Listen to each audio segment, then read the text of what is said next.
Let's Chat.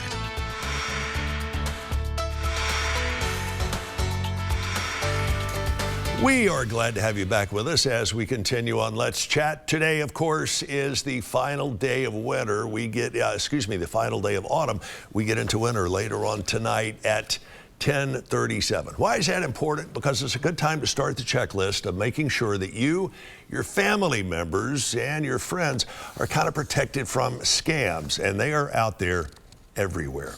How do you kind of avoid that? For that, we turn to the experts. It is Jay Dale over here. Jay is the market president here in Chattanooga of First Horizon Bank. Jay, good to see you. And we also have Charlie Dina, who is the branch manager, is that correct, at First Horizon Bank? Actually, you're the banking center services manager. Correct. I'll give you a promotion if you'll stick around. First of all, we're glad to have you both here. Financial scams, they are everywhere. Hard to open up a newspaper, turn on a TV or a radio without hearing of some really significant scam. Briefly, who is most at risk for these? Well, you have your consumers, your just everyday consumers, but honestly, everyone's at risk. But what we're seeing a lot in the banking industry is just your everyday consumers that are spending money different ways. You know, using your debit card in stores, online has been a huge one here recently. And the phishing scams are really what's targeting a lot of our clients. Jay, go into a little bit more detail on the phishing scam. In a nutshell, how does that work? So the phishing is, one example I think of is the text that was so popular last year. It's coming back somewhat this year. They'll text you like, hey, you've got fraud on your card or fraud on your account. Please log in and give us your information, or please.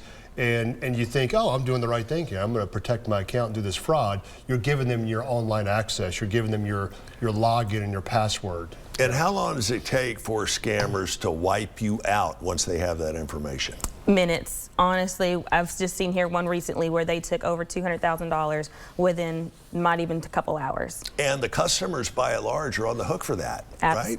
We try our very best if we can get them back, but it's just so prevalent and so much, you know, it's really hard to discern. It's case by case, really. Exactly what information do these scammers have access to once you log on and give them all that information? What do they have access to that comes out of your wallet? So most times they just have like your name and your number essentially, and that's how they, like Jay said, they reach out to you with your phone number. And then once you give them that online banking, they've got everything. They can get in and see account numbers. If you have your personal information, they'll get everything, your social, and then they just run with and wipe out your accounts. What is the best way for us to stay diligent throughout the holiday season and beyond to make sure this does not happen? Yeah, if anybody is using like urgency, like you've got fraud, your computer's at risk of a virus if you don't download the software, we need to update your information right now. Please follow this link on an email. Anything trying to get information from you is probably something you need to be very hypersensitive to. You must respond within 24 hours. Yes, yes. And a lot of times people just fall for that. And people will watch this and think, well, I wouldn't fall for that. What happens is you're cranking out emails before you go on vacation. You're really not thinking. You're standing in line at the grocery store and your guard is down. That's when it happens. In a nutshell, what's the first thing that most of us can do to help protect ourselves against getting scammed, not just during the holidays, but well beyond? Well, like Jay said, once you get those messages, take a moment and try to calm yourself, because when you're in that heightened state, you want to just do whatever. But we say delete the text message, call your local bank, call your customer service, reach out to them so you can verify if this is in fact true or not.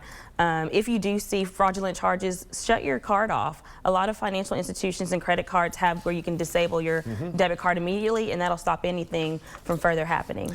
And in the case of your bank, First Horizon, I know you can cancel your card, go to the nearest branch and walk out with a brand new one that is hack-proof. So thanks for all you do for our community. Jay, Charlie, good to see you both.